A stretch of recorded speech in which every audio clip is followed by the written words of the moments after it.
in Vermont and all over this country, there is profound anger and disgust at what's going on here in Washington. And the reason for that is that today we remain in a significant and very serious economic downturn. Real unemployment is close to 14%. Over 20 million workers are unemployed. And what the American people are saying as loudly and as clearly as they can is, Congress, we want you to create millions of decent-paying jobs. All over this country, people are struggling with wages of $9 or $10 an hour. And what the American people are saying to Congress is, Congress, Mr. President, we want you to raise the minimum wage. So in the midst of a serious economic crisis, the American people want us to act to improve the economy, to create jobs, to raise wages. But what are we doing today? We are saying to 800,000 hardworking federal employees, don't come into work, and we don't know when and if you are going to be paid. We are saying to 1.2 million other federal employees who are at work, thank you very much for coming into your job today.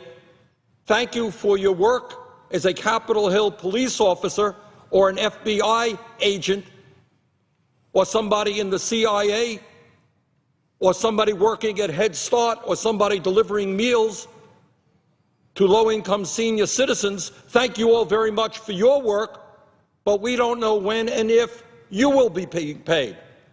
So what we are doing is right now the exact opposite of what the American people want.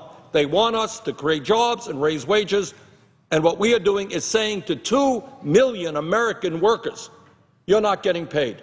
Some of you are furloughed, some of you are coming in. These federal employees, they're not millionaires.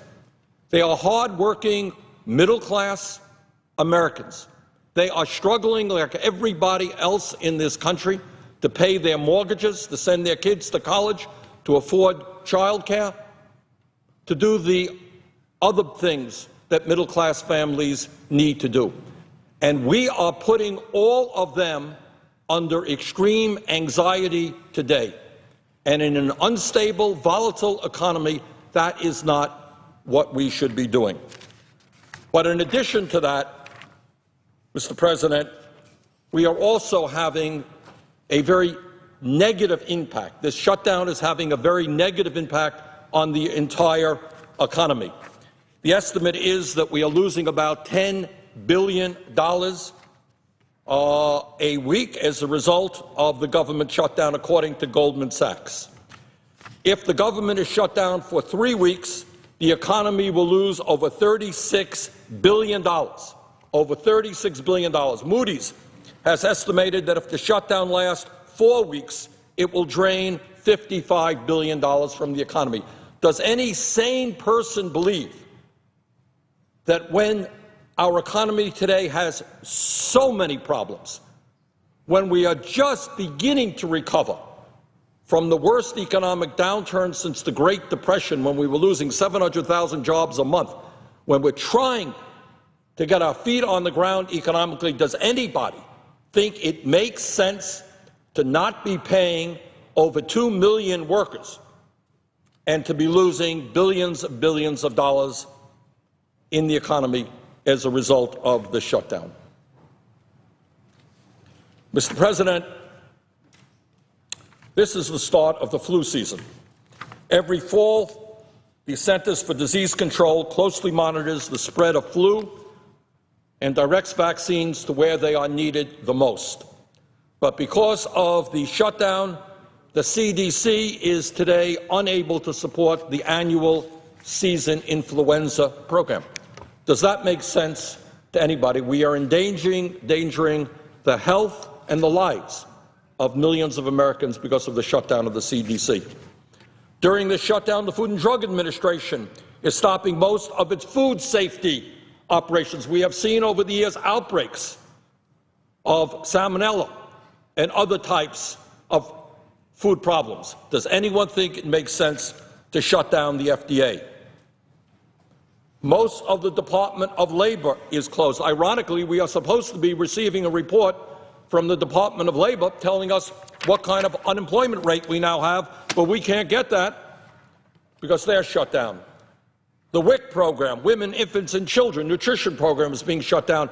This is a program that provides good nutrition to low-income pregnant women and their babies so that the mothers and the babies will be healthy in these critical times in their lives. We want healthy children in this country.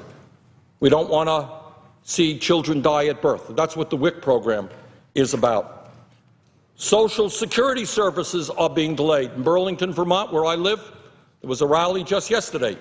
Social security workers are being furloughed. Others are working without pay. We owe it to the seniors in this country that when they are eligible for Social Security and they apply for Social Security, that their papers are processed in a timely manner. That's what they are due. Head Start programs for thousands of lower-income kids are starting to close.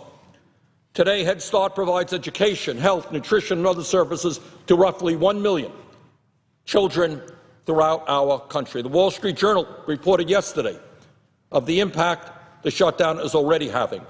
4 Head Start programs that offer preschool activities for 3,200 children in Florida, Connecticut, Alabama, and Mississippi have closed. And officials said 11 other programs would be shut down by week's end if federal funding isn't restored. Does any sane person believe that we should be shutting down Head Start programs at a time when preschool education is so important? We all understand that, and it's so hard to come by. So what we are telling parents today is next week you may not be able to bring your kid into a Head Start program.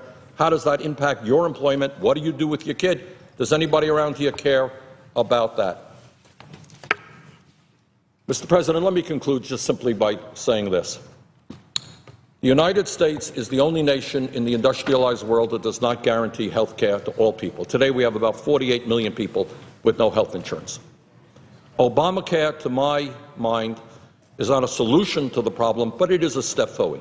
We're talking about 20, maybe 25 million people who are in desperate need of health insurance, being able to get that insurance, others who are paying more than they can afford, perhaps getting insurance which is more affordable to them.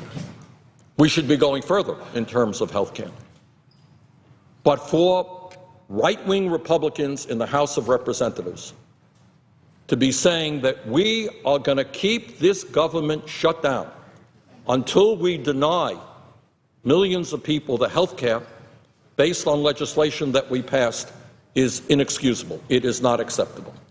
Now, the point I think that many of my colleagues have made, and everybody agrees with now, this is not in debate, and the American people have got to understand this. Number one, the Senate passed a continuing resolution that, in my view, simply underfunds many of the programs that are out there. I am not happy about that bill. It should be much higher than that. It's not a good bill, but it was passed. Now, everybody understands that if Speaker Boehner chose to be the Speaker of the United States House of Representatives and not the Speaker of the Republican Party, and if he brought that bill that we passed here in the Senate on the floor this morning, there is no debate. They have the votes. The Democrats and moderate Republicans, and maybe more, would vote for that legislation, and government could be reopened this afternoon. So the Speaker there has an issue that he's got to deal with, and that he has got to understand that he represents all of this country and not just an extreme right-wing faction. And I hope very much the Speaker will do the right thing, bring that bill to the floor, and reopen the United States government. Thank you. I yield the floor.